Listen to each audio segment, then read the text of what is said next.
सभी को good morning. आज जिस टॉपिक पर अपन चर्चा करेंगे वह है बीएससी पार्ट सेकंड का बॉटनी पेपर थर्ड। उस टॉपिक का नाम है कोशिका भित्ति की संरचना एवं कार्य। कोशिका भित्ति नाम तुम लोगों ने पहले सुना होगा कि कोशिका भित्ति क्या है। तो कोशिका भित्ति कोशिका के अंदर पाई जाने वाली सबसे बाहरी मृत या निर्जीव स्तर है जो पादप, जीवाणु या कवक कोशिका के अंदर पाई जाती है। कोशिका भित्ति की इतिहास के बारे में देखा जाए तो इसको सबसे पहले रॉबर्ट हुक नामक वैज्ञानिक ने खोजा था, जिसको कोशिका की खोज का श्रेय दिया गया था। तो रॉबर्ट हुक द्वारा खोजी गई जो कोशिका थी वो वास्तव में कोरक कोशिका की कोशिका भित्ति थी।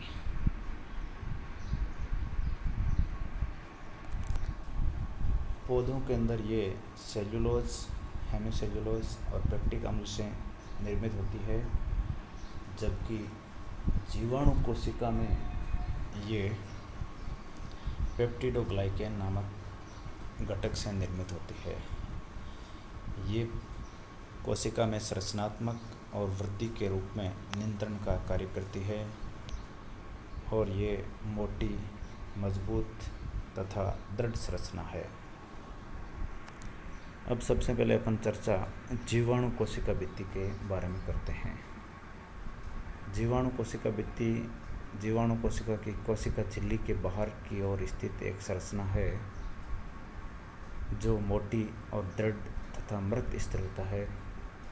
कोशिका भित्ति की रचना के आधार पर जीवाणुओं को दो वर्गों में बांटा गया है। पहला वर्ग है ग्राम धनात्मक जीवाणु, दूसरा वर्ग है ग्राम ऋणात्मक जीवाणु। ये दो प्रकार एक क्रिश्चियन ग्राम नामक के वैज्ञानिक थे जिन्होंने ग्राम अभिरंजन विधि खोजी थी। उस अभिरंजन विधि के आधार पर उन्होंने ये दो श्रेणियां बताई थी। पहले बात करते हैं अपन ग्राम धनात्मक जीवाणु की। तो ग्राम धनात्मक जीवाणु में कोशिका भित्ति कार्बोहाइड्रेट और अमीनो अम्ल से बनी होती है।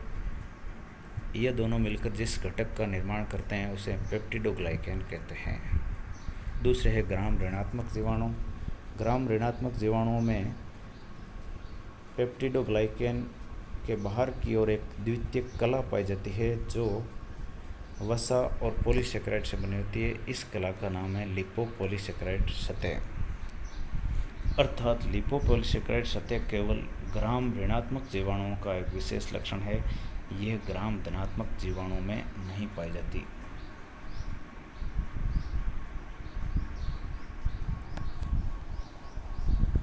अब उच्च पादपों की कोशिका भित्ति के बारे में बात करते हैं। तो उच्च पादपों में कोशिका भित्ति की संरचना किस प्रकार होती है। तो सबसे पहले संरचना पर नज़र डालें तो उच्च पादपों की कोशिका भित्ति में निम्न स्तर पाए जाते हैं। पहला स्तर है मध्य पटलिका, उसके बाद दूसरा स्तर है प्राथमिक भित्ति, तीसरा स्तर है द्वितीयक भित्ति और चौथा स्तर है तृतीयक भित्ति। तो इस प्रकार उच्च पादपों की कोशिका भित्ति में 4 स्तर पाए जाते हैं। सबसे बाहरी स्तर है मध्य पटलिका और सबसे भीतरी स्तर है तृतीयक भित्ति जो कभी कभी उपस्थित होता है। अब बात करते हैं अपन सबसे पहले मध्य पटलिका की। तो मध्य पटलिका कोशिका भित्ति का सबसे पहले बनने वाला स्तर है और ये सबसे बाहरी स्तर भी है जो दो आसन्न या पड़ोस स्थित कोशिकाओं को जोड़ता है। इसका निर्माण पेक्टिक पदार्थों से होता है जो कैल्शियम या मैग्नीशियम पेक्टेट से बनी होती है, जिसे पादप सीमेंट भी कहते हैं। अगला स्तर है प्राथमिक भित्ति। प्राथमिक भित्ति मध्य पटलिका के दोनों तरफ स्थित रहते हैं, अर्थात ये मध्य पटलिका की अंदर की ओर और इसके बाद में बनने वाली परत है जो अलग अलग आसन्न कोशिकाओं के भाग होती है। इसकी उत्पत्ति प्राथमिक भित्ति के बाद होती है और इसकी मोटाई मध्य पटलिका की तुलना में कम होती है। इस चित्र में कोशिका भित्ति के सभी स्तरों को बताया गया है। इसमें सबसे बाहरी मध्य पटलिका को, उसके अंदर की तौर प्राथमिक भित्ति, फिर त्रिस्तरीय द्वितीयक भित्ति, उसके बाद तृतीयक भित्ति। कुछ पौधों में द्वितीयक भित्ति के अंदर 3 स्तर बताए गए हैं, जिससे S1, S2, S3 नाम दिया गया है। तो ये चित्र कोशिका भित्ति के विभिन्न स्तरों को प्रदर्शित कर रहा है।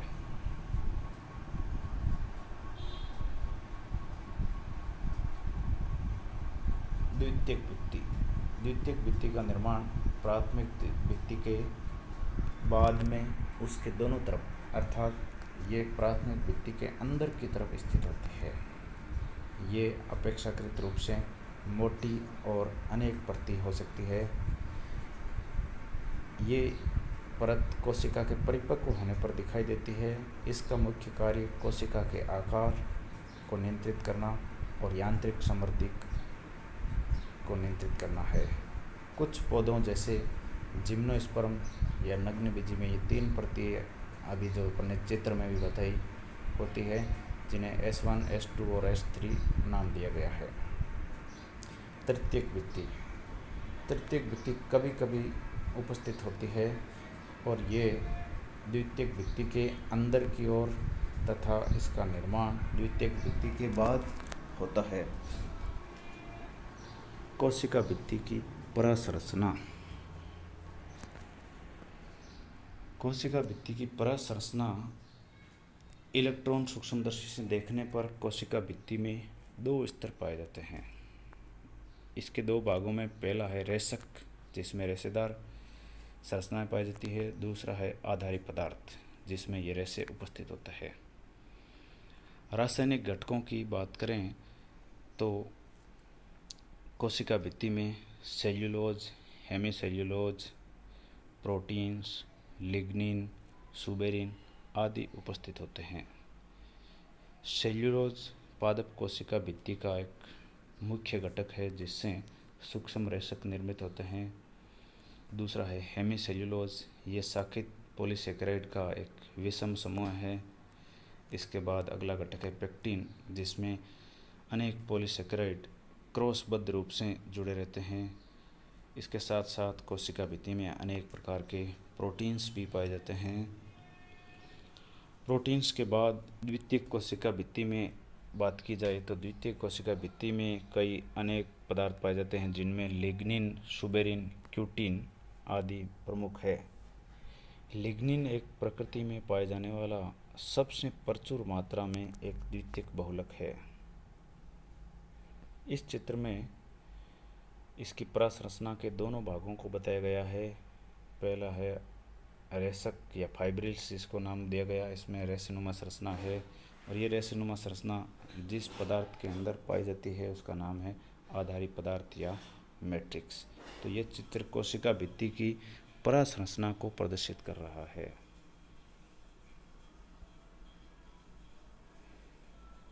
कोशिका भित्ति के कार्य। कोशिका भित्ति के कार्यों में मुख्य है यांत्रिक सामर्थ्य।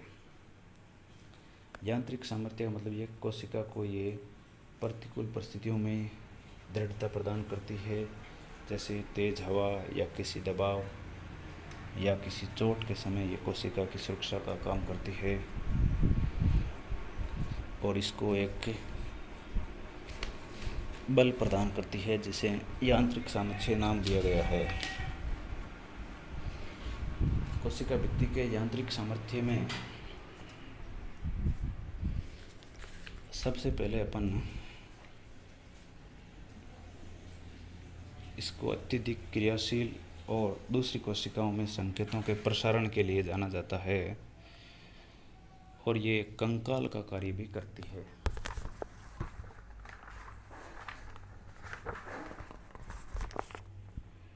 दूसरा कार्य बताया अपने तनाव विकृति विमुख। पादप कोशिका की कोशिका भित्ति कोशिका के आकार और माप को नियंत्रित करती है। इसके साथ में इसकी संरचना लिग्निन की उपस्थिति के कारण स्थायी होती है और इसकी उपस्थिति जल पादप कोशिकाओं के मध्य संबंध स्थापित करती है। स्थलीय पौधों को तुलनात्मक रूप से अधिक यांत्रिक शक्ति की आवश्यकता होती है, जो कि लिग्निन के कारण इनको प्राप्त होती है। इसके साथ ही कोशिका के आयतन में होने वाली वृद्धि विकृति विमुक्तन के द्वारा प्रारंभ होती है, जिससे कोशिका जल ग्रहण करती है और कोशिका की सतह फैलती है। जैसे ही कोशिका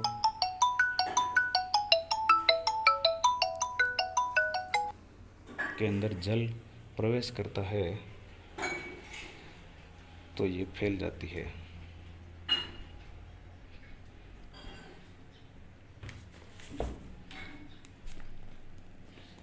कोशिका का फैलना भित्ति का शिथिलन कहलाता है। ये अनेक कारकों पर निर्भर करता है।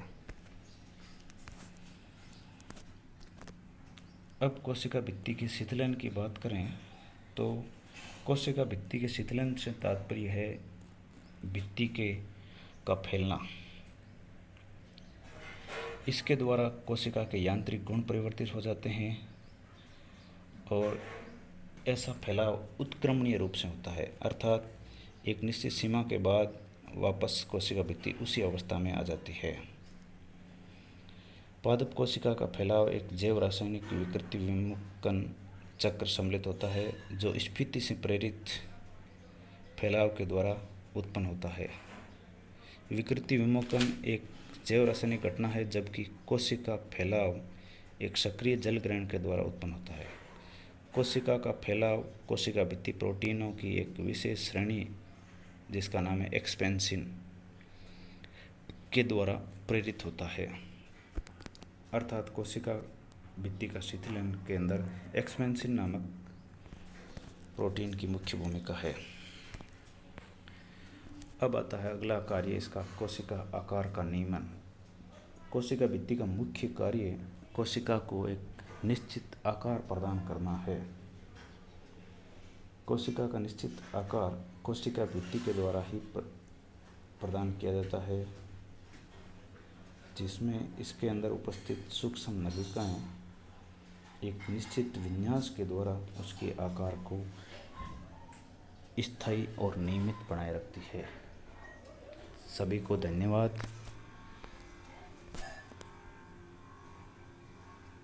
और अपन अगली कक्षा वीडियो लेक्चर में अपन कोशिका के संबंधित अगले टॉपिक पर चर्चा करेंगे।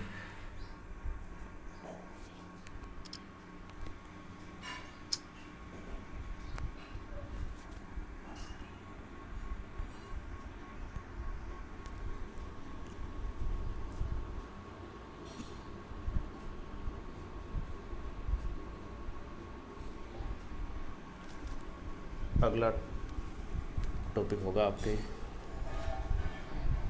कोशिका झिल्ली, जो कि कोशिका भित्ति के बाद वाला एक स्तर है। कोशिका झिल्ली और कोशिका भित्ति में अपन तुलना करें तो कोशिका भित्ति एक मृत स्तर होती है, जबकि कोशिका झिल्ली एक सजीव स्तर है। कोशिका भित्ति के घटकों के अंदर अपन ने सेल्यूलोज, हेमीसेल्यूलोज, पेक्टिन, सुबेरिन आदि पदार्थ बताए, जबकि कोशिका झिल्ली सभी कोशिकाओं में वसा और प्रोटीन की बनी होती है, जिसे बोलते हैं लिपोप्रोटीन। इसमें कुछ मात्रा में कार्बोहाइड्रेट भी मिल सकते हैं।